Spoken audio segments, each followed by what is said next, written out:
Good evening, everybody. Welcome. I hope you enjoyed your weekend. It's been a nice little weekend, nice slow weekend. I worked all weekend mostly on videos, but hey, it's what I do.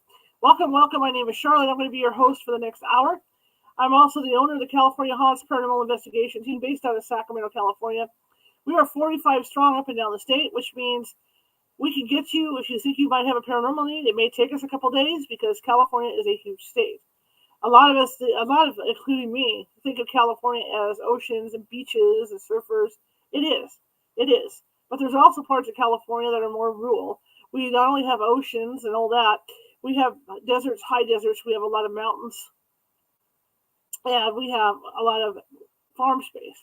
So it's a wide, big state. So like I said, it might take us a couple days to get to you, but if that's the case, then we do have mediums on staff who can call you and speak with you about what may or may not be going on in your home or business. And in most cases, if there is something going on, they can calm it down until we get out there. Okay. That being said, we are broadcasting on TikTok. We are broadcasting on YouTube Live. We are broadcasting on Facebook today. We're also got people coming in from Twitter. We're on Twitch today. So we're broadcasting like crazy here. And I just want to get this out there in that TikTok. I see you all coming in. I cannot read your messages. I'm sorry. You're on my iPhone. I got old eyes. I can't see that far, but I'm just letting you know that I see you. Okay, I see you coming in. Like any other game, if you're watching from Facebook and you like what you hear today, we're going to be reading from a paranormal themed book, and this is based on a true story. Our good friend Lynn Monet purchased a house several years ago for her family. It was her and her kids, and they never even really got the chance to move into the house because it was active with ghost activity, and not only ghost activity, but dark entity activity. So she ended up getting rid of the house and selling it. So this is a continuation to that. It's called Omnipresent, What Happened Next. So we're going to be reading that every Sunday for 1 hour to you guys. Usually Sundays, what's a Sunday anyway, right? You get home on Sunday, you're exhausted from doing whatever you're doing. Maybe you did yard work or something. You're just going to sit on the couch or you're eating dinner right now. So dim those lights. Put your fuzzies on, lay back on the couch, or eat your dinner and listen to me. I've had people carrying me around when they're doing laundry and stuff. It's kind of nice, but put me in your pocket, right? Okay, and if you like what you hear today, please let other people know. Share. That goes for all the platforms. Please share. And again, if you like what you hear today, if you haven't done so already on Facebook, please follow. Hit that follow button on Facebook. If you're over on YouTube and you like what you hear today, because like I said, I do this every Sunday. If you like what you hear today, please be sure to subscribe because we're a few shy of our 1,000 subscriber number up there, but we're getting there. We're inching over there. So please feel free to subscribe. There's 781 videos or shows rather over on YouTube that you can check out. I also have started to categorize them because it gets way too confusing when you go in there to see which videos are for what. So they're under categories like UFOs, Sunday Reading Day. Nancy Mass has her own category. So that's going on. So, it makes it a lot easier. TikTok. If you could do this for me, I'd really appreciate it. I'm just starting out, trying to build up my presence on TikTok. And if you could double tap that screen, I'm looking for a goal of 2,000 likes today for this stuff. So if you can help me out with that, I'd appreciate it. Just keep tapping that screen. Also, I do have a llama goal up there. It's because, everything I do, not so much my life itself, but the radio show is funded by donations, okay? So whatever you could possibly help me out with would be great. You don't have to, but it would be nice to get some help so I don't have to stress so much when bill time comes, okay? But mostly what I'm asking for is some likes. Just tap that screen twice and give me some double likes. Like I said, I want to shoot for a 2,000 goal. Now, if you're interested in the paranormal, this is the place to be, okay? Even if you're on Facebook and you're over on TikTok, I am the paranormal, all right? I've been doing this. I've been a paranormal investigator for 18 years. I've had my own team for 16 of those years. That's the California Haunts Paranormal Investigation Team. Now, after we do this show on Sunday, it's the only one we do on TikTok because I don't have enough followers on TikTok. So if you like what you hear, please hit the follow button over here on TikTok, okay? Because I don't only read a book, okay? I have a show. We have a show that runs Sunday through Friday. All different paranormal type topics. There's some news topics mixed in as well. Runs at 6:30 p.m. Pacific. Okay, and you can see that at YouTube.com. Thank you for the rose. Thank you so much. Thank you for the rose. I see it. Thank you so much. It runs Monday. You threw me off. See, you got me out of my rhythm. It runs Monday through Friday at 6:30 p.m. Pacific, and we have different paranormal topics on there, and different guests come on as well. There's also current news topics I cover as well, and those are what they are. So if you want to watch that and you're over on TikTok, come join us over at youtube.com/at California Haunts Radio, and you can do that at 6:30 p.m. Pacific every day. Quick warning on this book. I don't know what's in this book. I have not read it yet. I'm going to read it with you, and I'm going to read it as long as you're hearing it. But if it's a topic or there's something in this book that you don't agree with, whether it's religiously or anything else, or you find it offensive, this is a rated PG-13 R channel. So instead of turning me into TikTok, just move on. There's other stuff out there for you to look at. Right? There's no need to get me banned or anything like that. I read every Sunday. All right, I've been doing this for like 6 months now.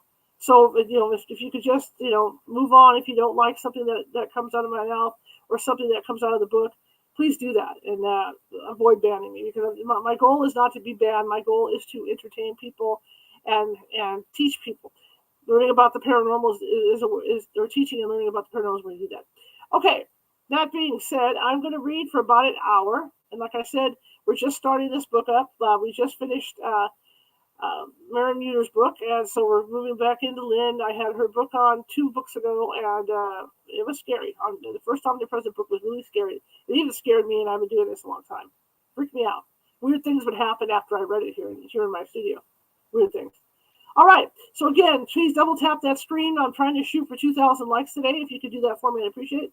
Same thing over on Facebook. Facebook, if you give me likes, you give me thumbs up, you give me happy faces, you give me hearts, you comment in my chat room, it's going to put me up higher in the FYP on Facebook, and they're going to distribute me further out. Same thing with YouTube. Works the same way.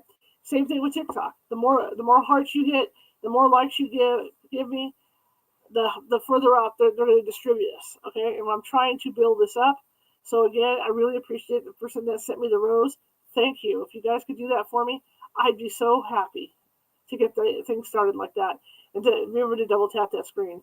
So again, grab your favorite drink, grab your teddy bears, grab whatever, sit down on your couch, or if you're in your backyard or something in the dark over on the East Coast, or China, or wherever you happen to be, and enjoy the book. It's going to be an interesting book. The last book was really good. So here we go. Let me get in here, and it's an ebook PDF format. Omnipresent, What Happened Next? By Lynn Monet. I have it really big on my screen because I'm blind. Forward. Lynn Monet, after recovering from a financially devastating divorce, lived in a single-wide mobile home for almost 6 years with her children, Austin, age 7, and Brittany, age 13. She slowly rebuilt her credit to a good standing and decided to move to a safer place to raise her children. Lynn contacted a realtor to help her search for a home in the price range she had been approved for. Lynn's budget was limited as a single mother, and there were not many homes available in her price range, until one day. Lynn's realtor called her and said, "We have to go look at this house now. It just came on the market, and this house is almost too good to be true, and it's in your price range. I do have permission from Lynn Monet to read this, as she is the writer and self-publisher of this book." All right, so here we go. Double tap that screen, please. Please help me reach my goal of 2,000 likes. That would be great. And again, if you can find it in your heart to donate something, that would be great as well. It's not required, though, okay? I'm not requiring it. It'd be nice to help me out. An hour later, Lynn and the realtor drove over to the house. It was a brick 2-story house on a 3rd-acre lot. Lynn did not believe the price of $133,900 could possibly be correct. The realtor confirmed the price and stated the family had already moved out, making the home move-in ready, and they were eager to sell. Lynn could hardly believe it, and felt it was an intended God-given gift, because it was truly too good to be true. Lynn knew, after viewing this house and the area it was located in, that this house could have easily sold for $100,000 more than what was being asked. Lynn felt that it was her reward. After all, she and her kids had been, after all she and her kids had been through. Upon entering the home, the realtor had problems with keys and a sticky lock. Lynn proceeded up the stairs to the upper level when, out of her peripheral vision, she observed a young man hanging in the stairwell. She gasped. but then was relieved when she looked at the area directly and nothing was there. She and the realtor continued to the house. Lynn asked to bring her children back to see the house before making her offer on it. That afternoon, Lynn and her children met the realtor at the house. Her children ran around the large yard. Her young son came up to her and said, "Mommy, I love this house." They all four entered the home, and as Lynn and the realtor talked about her bid, her children were gleefully picking out their bedrooms. The realtor called into the office, informing them that Lynn was going to make an offer, and found out someone had already made an offer earlier that day. Lynn had to make an offer right now. Lynn's children asked if they could go downstairs, excuse my allergies, and see the rooms below, and Lynn said yes. Within minutes, Brittany returned and said, "Mommy, I don't want to live here. I don't like this house. There is something weird about this house." Lynn stood with the realtor, feeling embarrassed at her daughter's comment. Lynn tried to rationalize the reasons Brittany would have said that. After all, they all had been living in a single white mobile home with very little yard. How could she not love this house? Lynn bought the house, assuming all would go well once moved in. Lynn decided to have her children finish the last 8 weeks of school and to move fully into the house in the summer. Lynn wanted to complete the renovations and give her children the chance to go to their new school at the beginning of the next school year. During the renovations, things started happening fast. Lynn was having a hard time finding workers who would stay and complete the work. Lynn had to start doing a lot of work herself and had angry, unseen presences taunting her. She stood on the ladder in the hallway, painting the ceiling, when she felt a draft and heard someone saying, "Mommy, Mommy," followed by a higher-pitched "Mommy." Lynn descended the ladder to walk to the stairwell to see if the door had blown open. She looked out the front window to see if she could find the child calling for their mom. No one was there, and the door was closed. Lynn rationalized that perhaps the child who was calling their mother must have been found. Still, Lynn felt a bit unnerved and left early to pick up her kids. Lynn and her children decided to do a sleepover in the new house. Lynn brought blow-up mattresses and their dog Sally. It was Sally's first time over, and she did not want to go in the house. She balked and pulled so hard on her leash that her collar slipped over her head. Lynn finally had to carry her inside. That night, Lynn decided to paint the master bathroom. Upon finishing, she noticed the kids were sleeping, so she left to go to the kitchen to clean up the paintbrushes. She then left the kitchen and saw a horrific-looking silhouette that stopped her in her tracks. She watched as it swiftly went down the hallway towards the bedrooms. Lynn started rationalizing what she saw when, all of a sudden, she heard Sally growling at the end of the hallway. Lynn immediately went to soothe her so she wouldn't wake up the children. Sally was fixated on the master bedroom doorway, where the children were sleeping. Her hair was standing up on her back. Lynn had a hard time soothing Sally, who nestled in between the children's blow-up mattresses facing the open door all night. Lynn settled in for the night with her kids and Sally. The morning came quickly. Lynn asked Brittany how she slept, and Brittany told her she didn't sleep well because it felt to her like something was standing in the doorway watching them all night. After the second sleepover, there were no more. Events in the home continued to get worse. Lynn stopped bringing her children to the house. She tried multiple sources to get the unwanted guests out of her house and was turned down. Finally, Lynn was able to find someone who would help, a paranormal group headed by an Episcopalian priest who blessed the house. However, it didn't work. Then a Catholic priest blessed the house and, once again, failed to remove its paranormal presences. All attempts failed, and Lynn never was able to move into the home. Lynn sold it to a retired couple since she could not bring herself to sell it to anyone with children. At one point, Lynn's conscience got the best of her, and she attempted to tell the new buyers about the ghosts. They refused to listen or even consider the possibility of her story being true. They bought the house.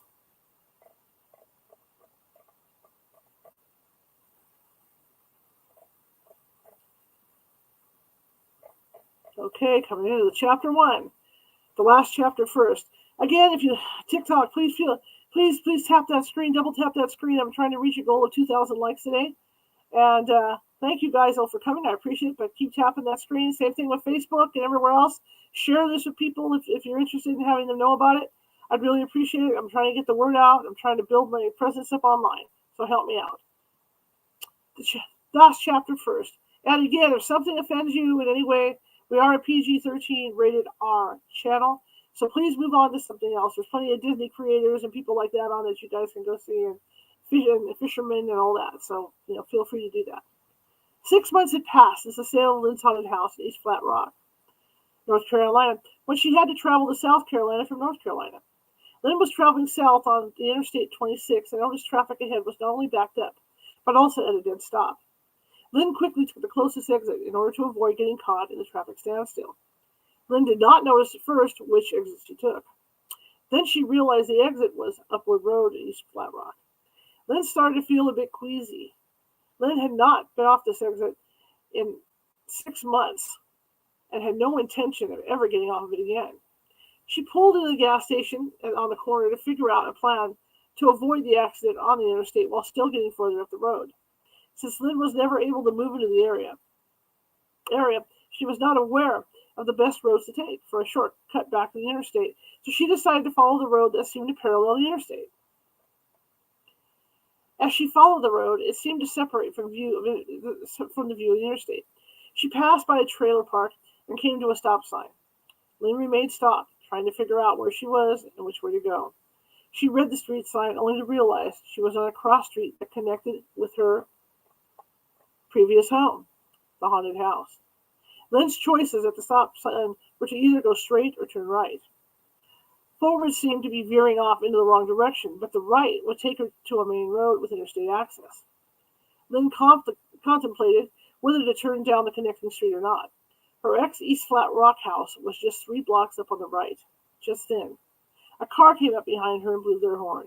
She had to choose. She turned right. Lynn knew how to get to the internet from the main road. Lynn planned to ignore the streets as she passed by, yet part of her was curious too. The anxiety welled up in her throat as she got closer to her former house's street. The home was easily viewed from the crossroad corner without having to turn onto the house's street itself. It was the second house on the left. Lynn slowed down as she was about to pass the street. She peered down the street and noticed a sign in the front yard of the house. The sign was placed very close to the next door neighbor's yard, so it was hard to tell for sure from a distance which house's yard the sign was actually in. Lynn was concerned that it might be a for sale sign for her old house and wanted to know for sure.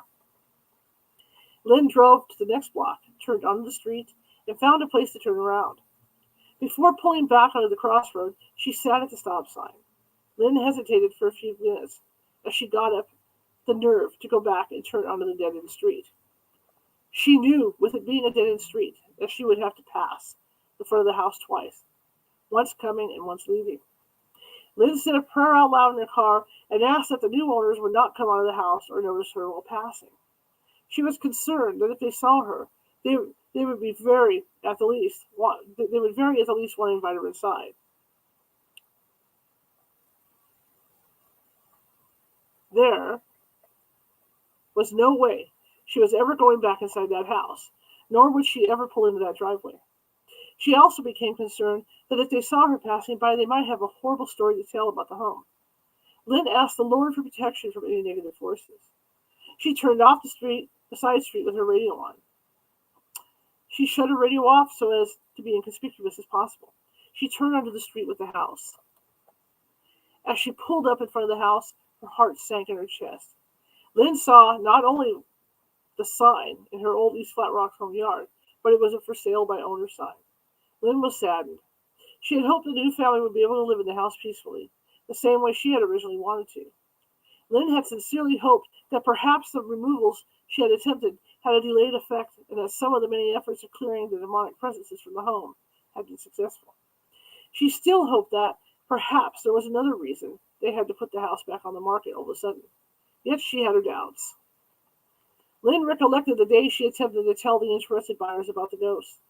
They were coming down the stairs from the upper level to the foyer in order to exit the front entry doors. Lynn remembered overhearing the wife accusing her husband of pushing her on the stairs. She accused him even though he was 3 steps in back of her.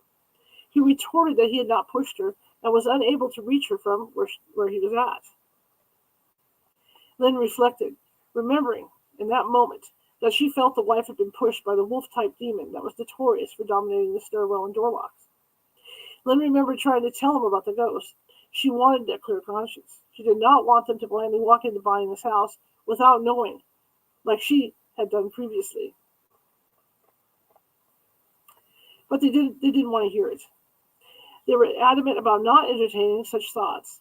They did not believe in such things, and stated they had strong faith in the religion and were protected. They moved forward to buy the house. Lynn realized that, despite the new owner's faith, unless there was another reason, it seemed as if the dark forces continued to create unbearable havoc in that house. Lynn drove to the end of the street, turned around a neighbor's driveway, and pulled back out onto the street. She said a second prayer for herself and the new owners to be protected. She then headed back towards the stop sign. It was bittersweet, as Lynn was grateful to not be a victim of that house anymore, yet she was heartbroken for the new family. As she approached the home, she looked over the house directly across the street. It still had the large Archangel Michael statue in their front yard, facing her former house. Lynn was reminded of when the neighbors originally put the statue in their yard. It was shortly after she had bought her house.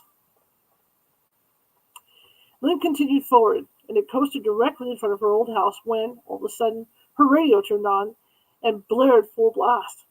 Lynn, startled, frantically tried to turn it off or lower the volume and could not. Afraid that the neighbors and new owners would look out their windows to see whose radio was blaring, Lynn sped up to the stop sign and turned off the block so that she left skid marks. So fast she left skid marks. Once she had completely turned off the street, Lynn's radio shut off without her touching it. I think my sound is, my audio over here, I didn't reset it, so give me a second. Okay. All right, guys, so this is better for me. Okay, without touching it, so let's move on. My allergies are bad. Lynn knew in that moment that the monsters were still at large in that house. And not only did she know, not only did they know that she was there, but they also wanted her to know they were still alive. If you like this stuff, double tap that screen, everybody. Show me some love. Oh, wow, there's what the house looks like. I've never seen the house before. There's a photo. I wish I could share it with you guys.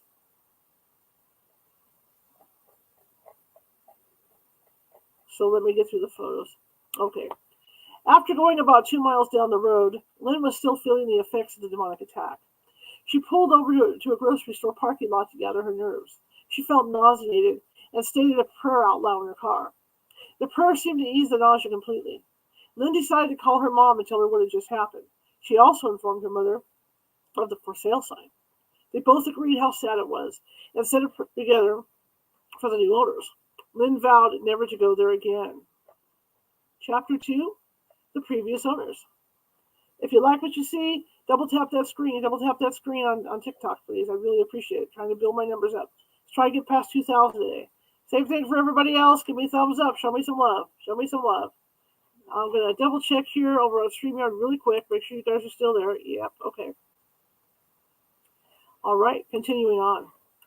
Lynn had a lot of questions about the real person, or the real reason the previous owners moved and sold the house to her. She had been told originally the previous owners were motivated sellers. Supposedly, they had moved due to the husband being relocated out of state for his job. It was sad the family was anxious to sell, since they had taken on the expense of a new home and didn't want to have to be making 2 mortgage payments long term. All the reasons that had been stated were in fact not true at all.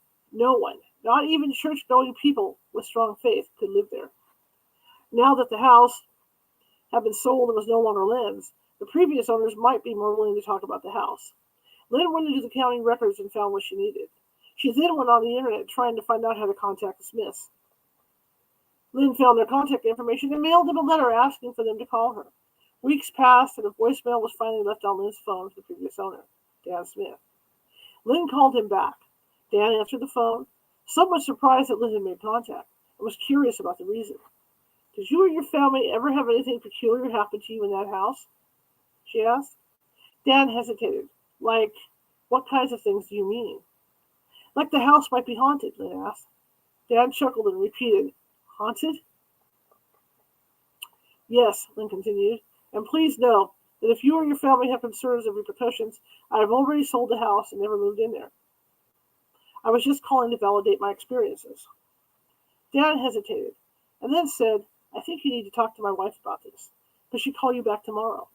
Of course, Lynn replied, and thank you. I'd really appreciate hearing from her. 2 days passed when Lynn received a call from Tara Smith. Lynn answered the phone, and Tara tearfully blurted out, "My husband asked me to call you, and I'm so sorry." Lynn, perplexed, said, "No need to be sorry." "I hope you're not angry with us about selling you that house," Tara said. "We had hoped you would be able to live there, and that the things would not bother you. My husband told me you had not been able to move in and had to resell it." She apologized profusely. Tara went on to say that when she had found out that Lynn had children, she had tried to convince her husband not to sell the house to her. She said they arrived late to closing because they had been arguing about it, but we could not afford to pay for the home and not be able to live in it. Tara went on to say her children would not sleep in their own bedrooms while living in that house. They were horrified of their bedrooms. They preferred to play outside of the house instead of in their bedrooms. Our dog would bolt out the door any time he could when the door was open. One of those times, he ran into traffic at a stop sign and was hit by a car. At the stop sign, was hit by a car. Tara said they buried him in the front yard and planted the Japanese maple right next to his grave. Lynn asked Tara if she would tell her what happened inside the house. Tara explained that the house originally was a bank-owned home. The house had been vacant and in need of repair. Tara and her husband had planned to renovate the home, but they ended up only living in it for 6 months out of the year that they had owned it. The smaller bedroom was weird, Tara said. It had what seemed to be animal feces smeared all over the subfloor. The home's floors were mostly bare without covering other than in the kitchen and bathrooms. We hired someone to come in and paint before we moved in. We've been living with my parents. We had the carpet installed so we could close on the house and move our furniture in. We wanted to install wooden flooring, but needed to wait until we could afford it. The carpet was from my uncle, who was in the process of liquidating his business, so we only had to pay to have it installed. We were then able to buy the appliances and replace the deck on the back of the house with the money we had saved. As time went on, though, things started to happen that made us decide to sell the house and move. Tara said things started happening pretty quickly after they had settled in. The first thing was the children talking about things they were seeing in the house. Their daughter, Abby, age 4, would talk about the angry monsters that lived downstairs with the man. Tara and her husband just thought it was a 4-year-old, invisible friend thing. However, they started to become concerned when Abby would talk about the appearances of the monsters below, and especially when they started to find scratches and unexplainable bruises on her. When they would ask her how she got the scratches, she would respond, "The wolf monster from downstairs." Abby then said, "The things downstairs do not like me." Tara and her husband had always heard invisible friends look like people, not the snarling wolf-like creatures Abby was describing. Tara said her son was asked to draw a picture of his house at school, and he drew the house with horrible beings beside his family. When asked about the grotesque beings, he said, "Those are the monsters that live at my house." I still feel guilty about the time I got upset with Abby over her talking about the monsters and disciplined her for lying. She insisted she was telling the truth. A day after that happened, Tara's son, Liam, age 6, asked, "When are we going to go back and live in Grandpa and Grandma's? I don't like this house, and I want to go back home." The next few weeks passed when Liam showed up in the kitchen with his Bob the Builder suitcase packed and asking to be taken to his grandparents' house. Tara called her parents and thought perhaps a sleepover would help Liam. He seemed to be missing his grandparents. When Abby found out, she begged to go too. Tara was home alone with the dog that evening, since Dad was working an extra shift at his job and the children were both at her parents'. She decided to watch a movie downstairs. Her dog was hesitant about entering the room and stood there, then wagged his tail in the doorway of the family room. The dog's eyes darted back and forth from Tara to the fireplace. Tara called him over and he ran, then jumped onto the sofa with her. The dog trembled next to her throughout the movie and would occasionally raise her head and growl ferociously. Tara would soothe him. Raise his head, I'm sorry. Tara would soothe him. She thought his behavior was peculiar. So the next day, she planned to schedule a veterinarian appointment to see why their dog had a sudden change in his demeanor. This weird thing happened, Tara said. It was about 20 minutes before the movie was over, and the TV turned itself off. I checked to see if the dog had accidentally sat on the remote. It was on the armrest. Then the light turned itself off. I got up and said out loud in the room, "A breaker must be tripping." I sighed and said, "Yet another thing to fix." I walked out of the room and headed up the stairs, stopping in the foyer to take the dog out to potty one more time before bed. Then we continued upstairs to the master bedroom. I undressed and took a shower, then got ready for bed. As I entered the bedroom, after my shower, a flash of a man was seen standing in the corner of the room. I gasped and looked directly at the corner, but nothing was there. I still felt uneasy, so I went down to the kitchen and got a Pepsi. Then I took it back to my room. I stayed awake and read in bed for about 30 minutes, when my dog started growling and the light itself turned off. I called the dog into bed with me and attempted to sleep. I still thought the electric panel was tripping and needed some repair, and I was so shaken that I called my husband at work to tell him about the breakers tripping. Tara said the night allergies seemed long, and she tossed and turned most of the night. It was weird, like someone else was standing next to the bed watching me. The room would be a normal temperature, and then all of a sudden, I'd be freezing. The house had window air conditioning units, and none were running. I got up at one point and got out a blanket, and then within minutes was taking it off, then later putting it back on. The dog was restless too. The next morning, Tara was up getting ready for work when Dan came home and into the bedroom. He kissed Tara, and she told him about the electric panel needing to be looked at. Since needing to be looked at since multiple outlets are tripping. She also mentioned she was going to call the veterinarian and schedule an appointment for their dog. She thought maybe he was coming down with something. He has just not been himself lately. Dan tiredly acknowledged what she told her, what she said, and told her he would be sleepy most of the day. I might get called into work again tonight. I'm on standby. He hugged her and said he would be up to have dinner with her and the kids. Tara left for work and planned to pick up the kids on her way home. She called her parents to let them know she was going to pick the kids up after work. Could you please pick them up from school for me, she asked. They agreed to. During her workday, Tara got a call from her husband. He called to confirm she made it to work. He said he was sleeping and it felt like she had crawled into bed next to him, so he thought she'd come home early. He was apologetic that he was too tired and stayed with his back to her. Tara told Dad she had been at work all day and he must have been having a very realistic dream, or was it the dog? They both laughed. Dan said, no, it's not the dog. I had the door shut. Yeah, it was realistic, all right. I thought I could even hear you breathing. Ha, no one but me in here. Well, I'm going to go back to sleep. Tara finished work and called her parents to let them know she would be on her way to pick her kids up shortly. While on the phone, she could hear both children crying and begging to stay another night with their grandparents. Is everything okay over there? Tara's father asked. Yes, Tara responded. We are almost completely unpacked. I was just wondering because Liam and Abby have been telling your mom and I some pretty wild stories, Tara's father said, and they seem to be genuinely disturbed by them. We've only been in the house about 3 months, Tara said, and they have been telling me odd stories too. But I feel once they get completely settled in, their anxiety will subside. Tara then agreed to let them stay over another night. Tara arrived at home and found Dan in the kitchen. He said he did not sleep well after he had called her because the dog kept growling and barking. He hoped not to be called into work since he hadn't really gotten into sleep. Tara started to fix dinner and Dan's phone rang. He looked at Tara and said, it's my work. They were calling him into work the night shift again. Dan dreaded the call and took solace in the fact that tomorrow started the weekend and he would not have to work. I'll miss you, Tara said to Dan. Sometimes it feels kind of creepy here all alone at night.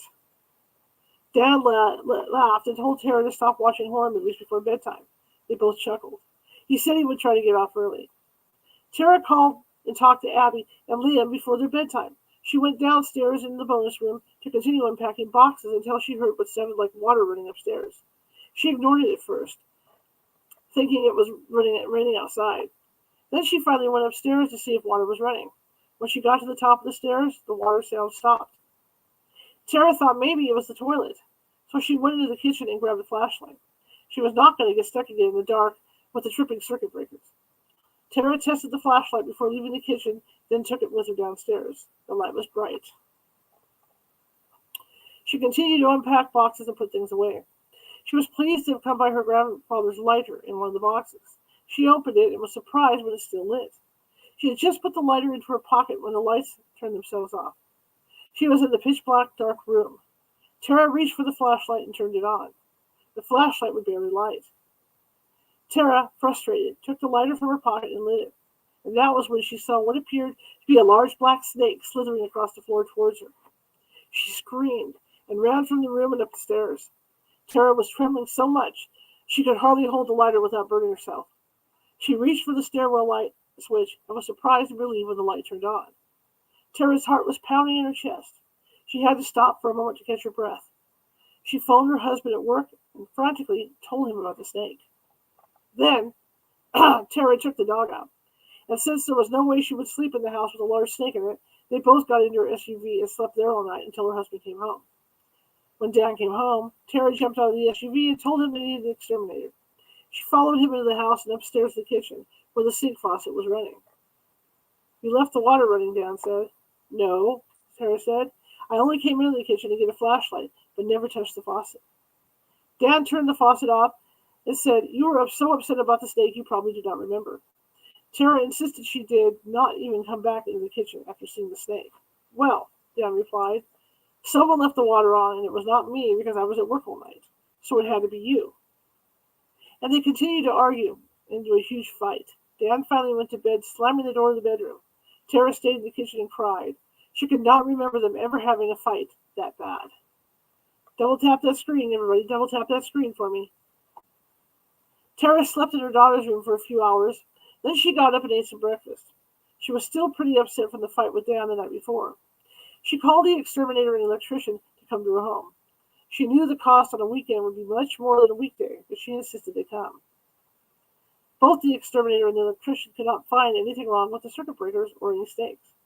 Tara insisted there was one and asked if perhaps the snake could have gone out of the house the same way it had come in. The exterminator said yes. However, he did not find any indication that a snake had been downstairs. Tara paid a total of $375 for the electrician and exterminator to come out.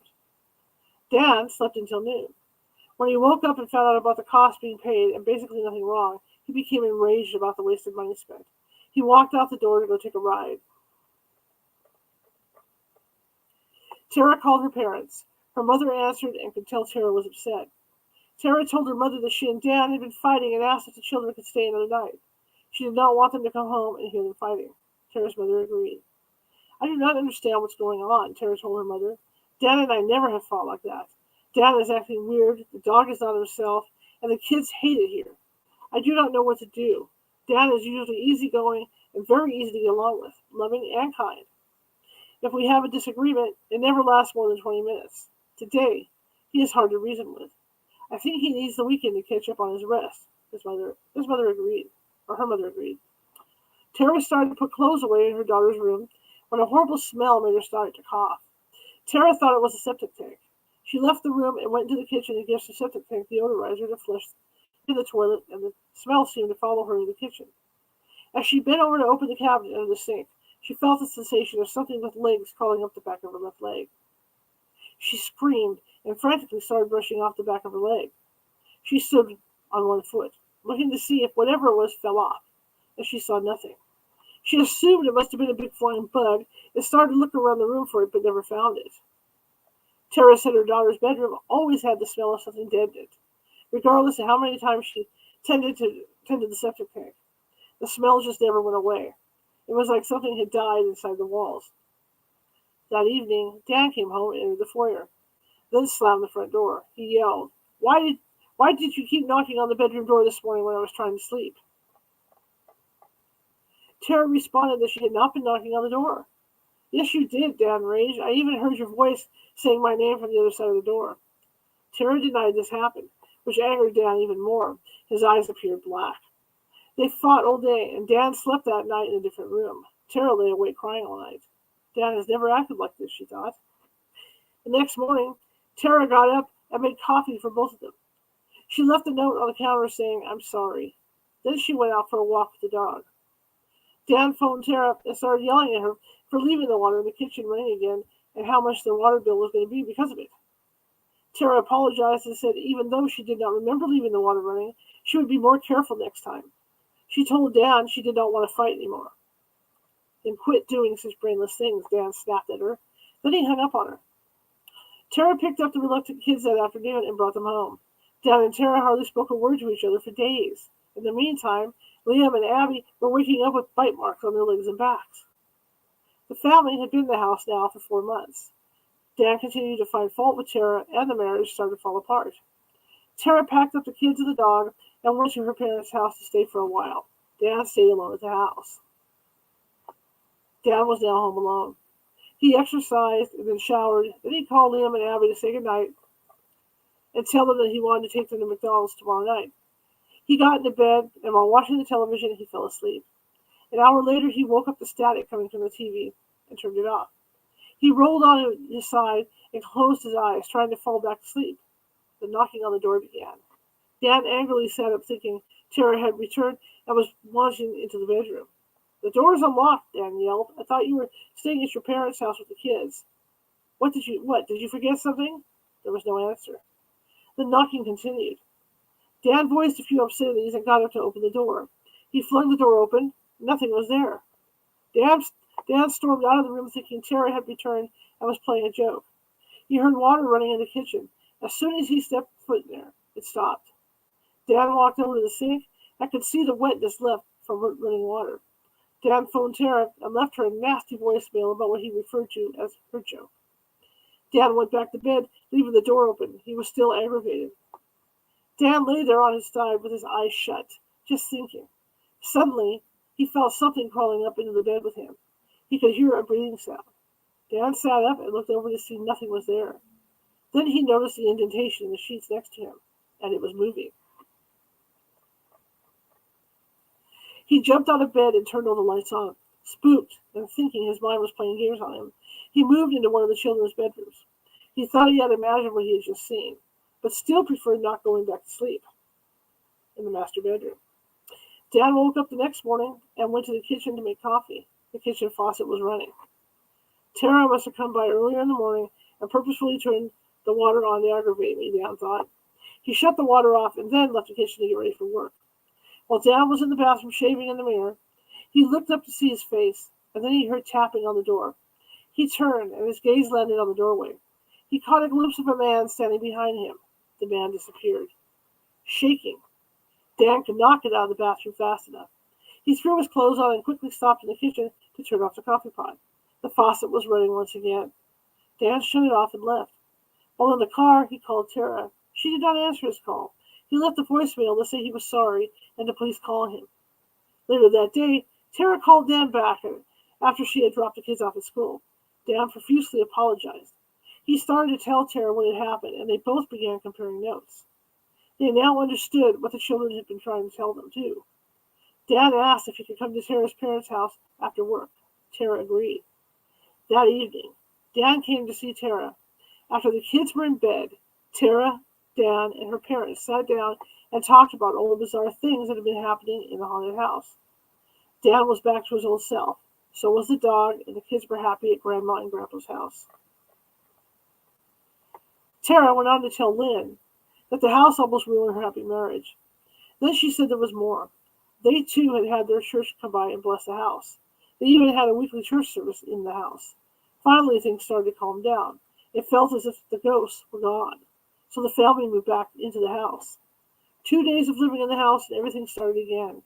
They tried to bring their dog back in the house after letting him out. The dog immediately started looking for an exit. When Dan opened the door to go out to his truck, the dog bolted out the door and ran into the street. He was hit by a car and died. So she said they lived in the house off and on for 6 months, total until finally deciding to sell it. They moved back into her parents' home and listed it after owning it for 1 year. Lynn told Tara about the events of the home that occurred with her and her children and the reason she never moved in. She also told Tara that it seemed the new occupants were now also selling the home after only 6 months of living there. Lynn and Tara agreed to stay in touch. However, when Lynn attempted to reach out with a few more questions, her calls were unanswered. The number was eventually disconnected.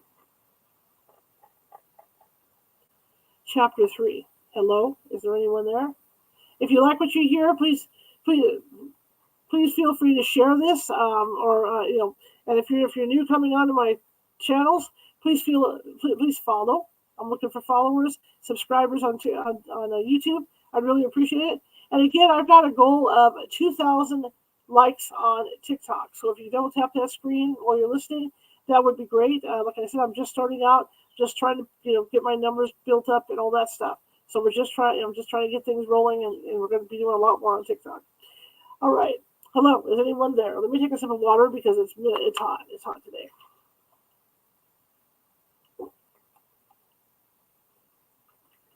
Now dehydrated.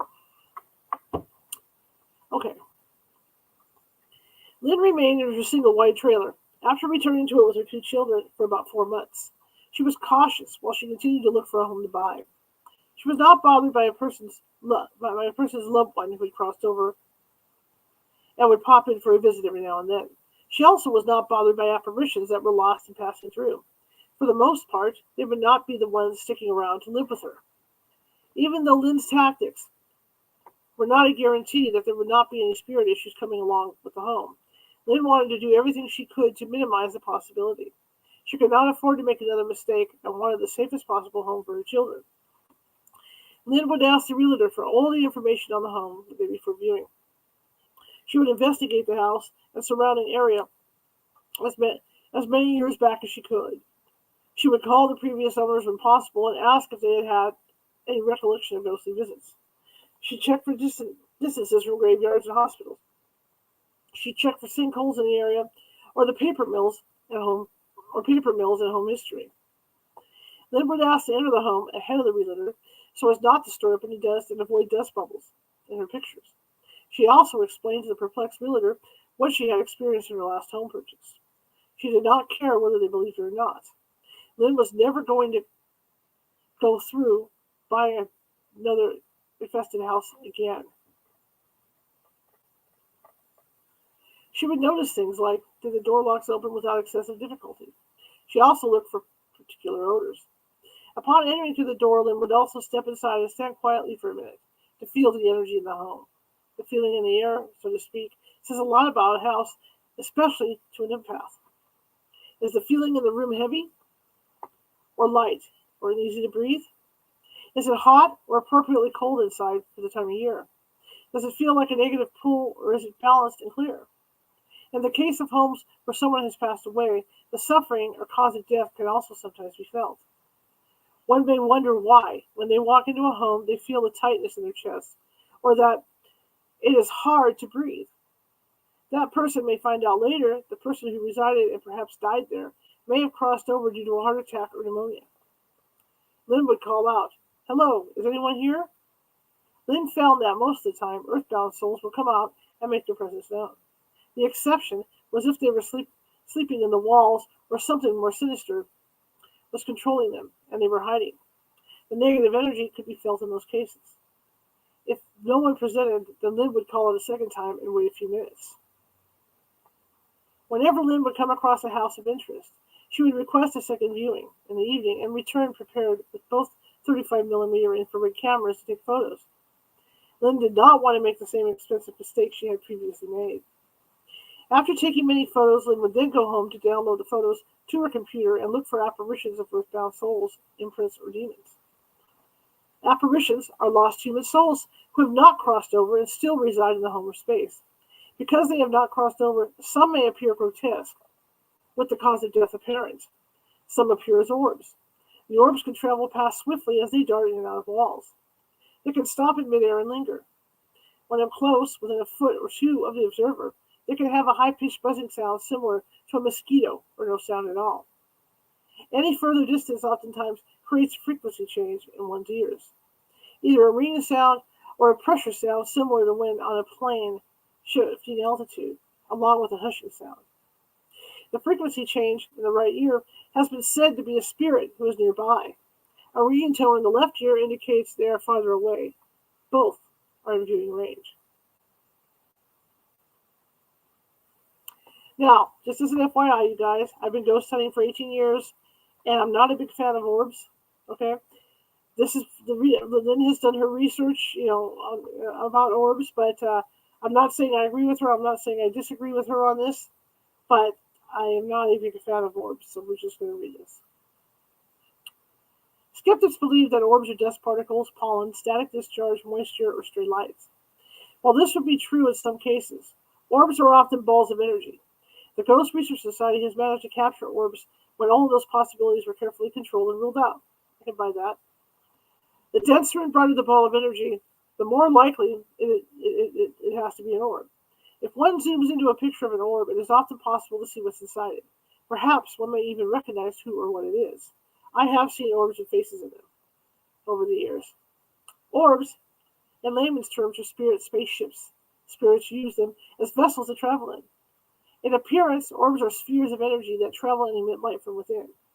They are either white or feature different colors. Sometimes they also feature faces, some of which are inverted or even angels inside. Some people can see them with the naked eye. When the orbs are traveling at high speed, they appear to have a white ribbon-like segmented tail following them. This is not actually part of the orb. It is the light from the orb trailing it, like a comet or shooting star. Pets can see them too. Orbs are thought to be vessels that people's spirits, angels, pets, and demons travel in. They are best seen through infrared monitors or captured on digital pictures with 35mm cameras. When orbs are caught on video, they move at rapid speed. They can also come to a dead spot and redirect quickly. Orbs can be found indoors and outdoors. They often travel in twos or groups. They do not set off motion detectors. So she's showing pictures of some orbs. The pictures on the next few pages are pictures of orbs indoors and out during the day and night. So these are just the various pictures of different orbs. So here we go. She's got a picture of a blue orb in here, and this one can be seen coming lower and towards the observer. Lynn has a video of it moving. The photo is on the next page. Okay. The blue orb up close appears angelic, with wings and a pink aura around it. It has come from the clouds to greet Bill and Lynn. They saw it one more time and entered their hotel room along the ceiling line. Bill and Lynn both saw it after they had just gone into bed. Then it went back out the way it had come in. The motel was within walking distance of the stop taken in Florida. So this was taken in Florida. Okay, let's get back into the story here. So here's another blue orb taken in a different state by someone who saw the orb in the sky lowering towards them. So they ran in the house to get their camera. They were surprised to see it was still there and landing in their yard. They took a video of it. These photos are from the video camera. Okay, so we'll look at the video camera. All right. This was the second time the person had seen this type of color of orb coming near them. Both times were around the full moon. First seen with their eyes, then pictures were taken. Just as orbs are energy, so are people. And so is spirit. Everyone's surroundings are energy and vibrate. Okay, everyone's surroundings are energy and vibrate and energy frequency. Certain actions raise one's personal vibrational energy, allowing one to see and experience orbs. As mentioned before, pets see them too. Often the orbs will play with one's cat or dog. Perhaps that's why cats love laser pointer toys so much. Traveling blue orbs appear similar, yet in different states at different times of year. They also appear differently in the daylight than in the dark. The best way for an individual to interpret an orb's color meaning is to search for their own feeling and see if the color of the orb has any significance to them. Lynn personally has seen with her own eyes blue, red, yellow, white, multicolor, and green. Orbs like the one in the first photo are a lost soul. They travel a lot of the time inverted, so the mouth is on top and the eyes are on the bottom. Here is an orb set to be cautious of. Red by itself is a good thing, and blue by itself is a good thing. However, the combination of the two traveling together, side by side, or blending together, so that they almost appear brownish, are high-level demons. One wants to stay away from these. Do not react with fear when seeing them. Tell them to leave, remain calm, and state outwardly, "Be gone, you have no power here." Because of Lynn's ability to see interdimensionally, she is able to see lost souls who have been deceased for a longer period of time often show up. They appear in the clothes of the era they died in.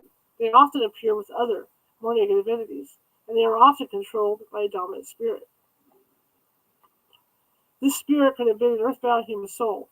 It is often a soul or demon who also dominated them during their lifetime. Children's earthbound souls, especially, will curiously present when called. Many times, after standing at a distance, the child's soul will linger for a minute or two. Then can be seen looking over their shoulder and running off as if a dominant spirit had called to them or was approaching them and they were afraid. The children usually run away from the dominant soul, seeming to hide. This happens a lot with children whose souls are stuck earthbound. There is usually always something menacing keeping them on the earthly plane. A dominant soul takes advantage of them or bullies them the same way they did during life and can often have been the perpetrator to the child's demise in their lifetime. Sometimes they are picked up while lost interdimensionally by a domineering spirit. These domineering souls use fear tactics to control the earthbound soul and oftentimes hold them earthbound when they are given the opportunity to cross over. The longer a spirit is on this plane, it loses its way. Children who choose to remain earthbound often do it for the same reasons matured souls have awaiting a loved one or worrying about a loved one. Some are burdened with guilt by their beliefs and believe that they are not worthy to cross over, that they will go to hell. So they avoid crossing altogether. Again, if you're feeling uncomfortable with what I'm reading, and that goes for you guys on TikTok, that goes for people on Facebook, everywhere that I'm reading this, please just move on. Do not turn me into like the cyber police or anything like that, so that I end up getting a ban or anything like that. PG-13 rated R channel. Just move on. There's so much more out there to see besides this. All right, but if you're comfortable with it, hang out with me. Let's read this book. Okay. Dapper Dan. There once was an apparition who would show up in the hallway that Lynn worked in. He would watch from a distance every time a resident was actively transitioning over, as many lost souls often do. Lynn is a nurse, by the way. Lynn nicknamed him Dapper Dan. One particular evening, Lynn was standing in the hallway near a room where one of her clients was actively transitioning, when she noticed a well-dressed apparition peering from the sitting area across from the client's room. The gentleman ignored Lynn as he stood there, assuming she did not see him. "Hello," Lynn said to the gentleman. "Are you related to the family?" The baffled Dapper Dan looked all around where he was standing, as if to see who Lynn was speaking to. "Hello," Lynn said again. "You there, the gent with the brown suit." Dapper Dan looked again over each of his shoulders, then finally looked in Lynn's direction and reluctantly pointed to himself. "Yes, you." Dapper Dan approached Lynn's medication cart curiously and asked with his heavy Irish brogue, "Milady, can you see me?" "Of course," she replied, "and you can see me." Dapper Dan nodded. He was of average height and build, but was a very handsome fellow who appeared to be in his mid-30s. His dated attire appeared to be from the early 1800s. He was stylish for that time. His outfit was completed with a cravat and vest. I hope I said that right, cravat and vest. He appeared to have been a man of means. Dan reached into his pocket and pulled nothing out. "I miss having me watch," he told Lynn. Lynn was able to see that the cause of Dapper Dan's death was present on him. She felt it was cancer or cirrhosis of the liver, because of the effects that were showing up in his upper abdomen region. There appeared to Lynn to be holes in that area, similar to Swiss cheese. "Why are you still here?" Lynn asked him, "and why have you not crossed over? I can help you." Dapper Dan seemed reluctant. "Milady, I cannot ever cross over," he declared. "Why not?" Lynn asked. "Milady," he said, "you see, my wife and mistress have both crossed over, and neither knew about the other."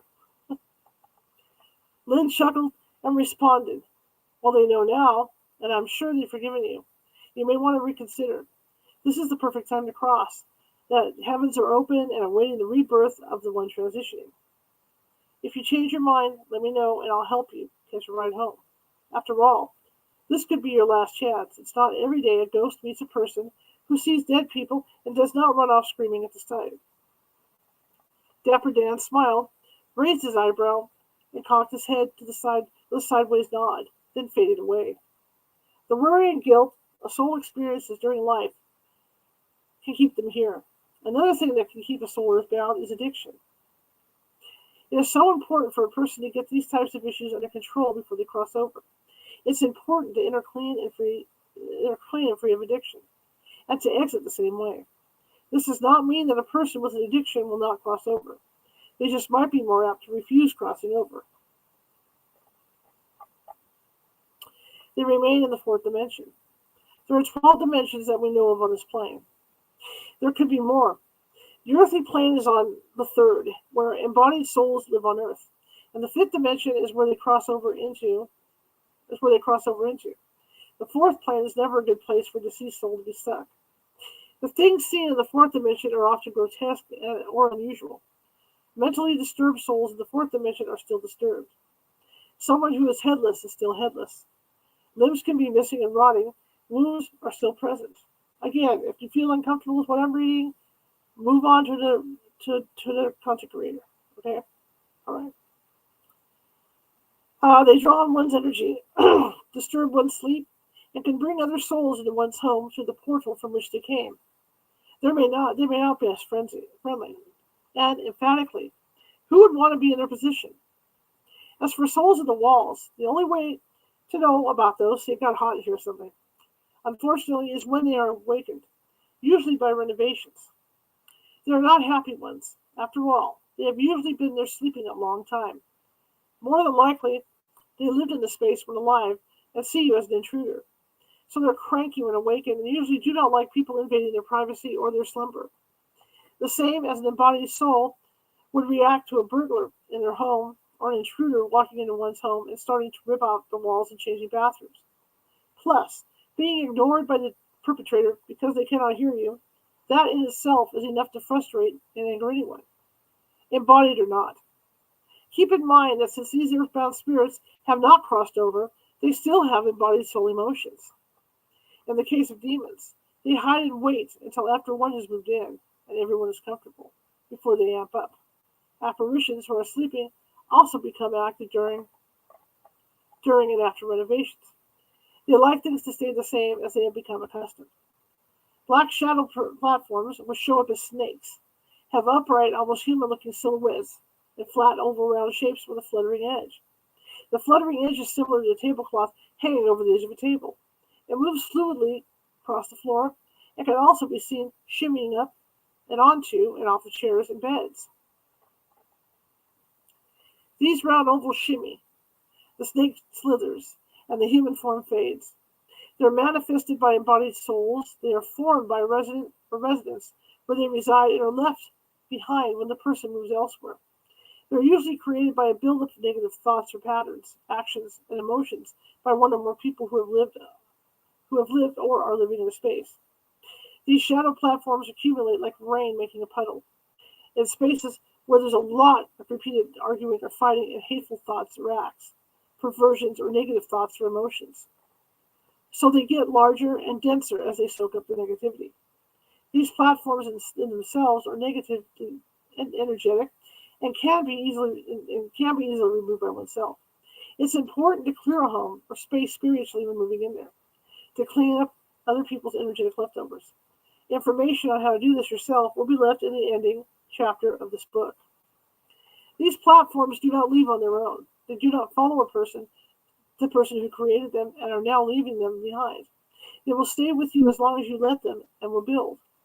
These platforms, when they have accumulated enough negative energy, will eventually become portals for demons to enter. Once demons enter, it is very hard to make them leave and not return. Imprints are similar to black shadows, but are not the same imprints. Sorry about that. Imprints can also be man-made and remain where they were left. However, they do not move around, and they are colorless to the naked eye. They remain suspended in midair. People walk through them and pick up the feeling, temperament, or vision it is stored inside of it. Again, if you like what you hear, show me some love, leave me happy faces and things like that.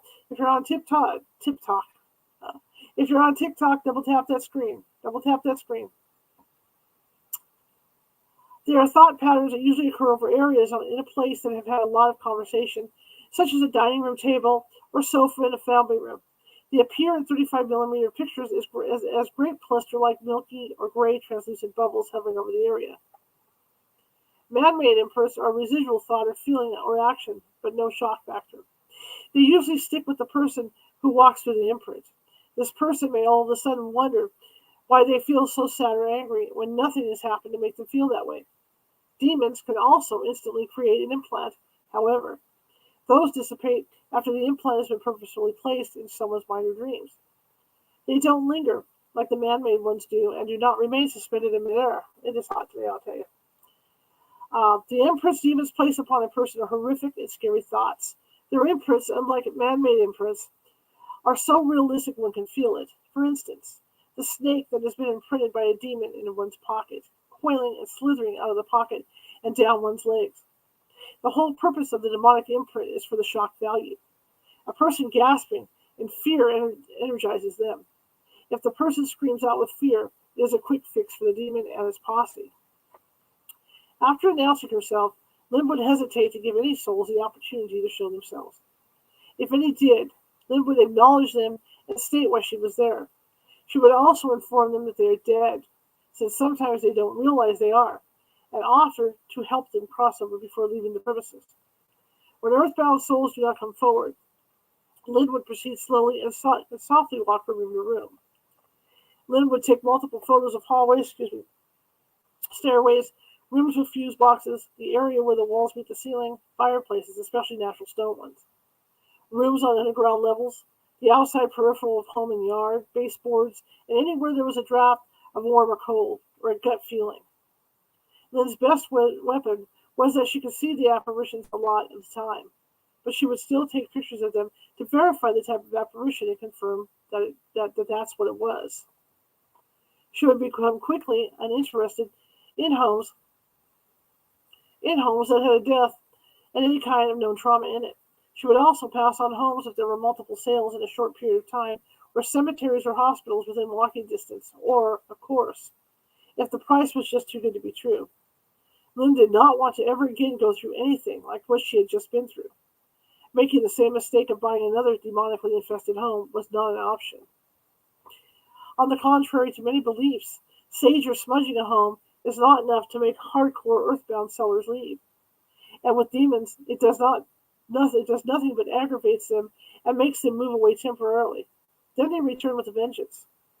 Sage or smudging can help prevent and dissipate in-person platforms. It can also act as a repellent when no ghosts or demons already reside in space.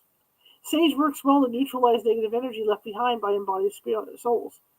It's also an elegant source to purify and balance the energy in one's holy area and home.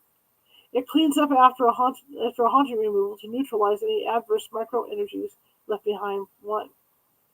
In the case of uninfested areas, it works well to remove the negative leftovers and to balance the energy in one's room or body. Lynn wished she had had all the knowledge about ghosts and demons she has now before she had purchased her last home. Looking back at those pictures, Lynn could now see multiple indications of ghosts that she had unknowingly missed. Lynn looked at 12 homes prior to buying again.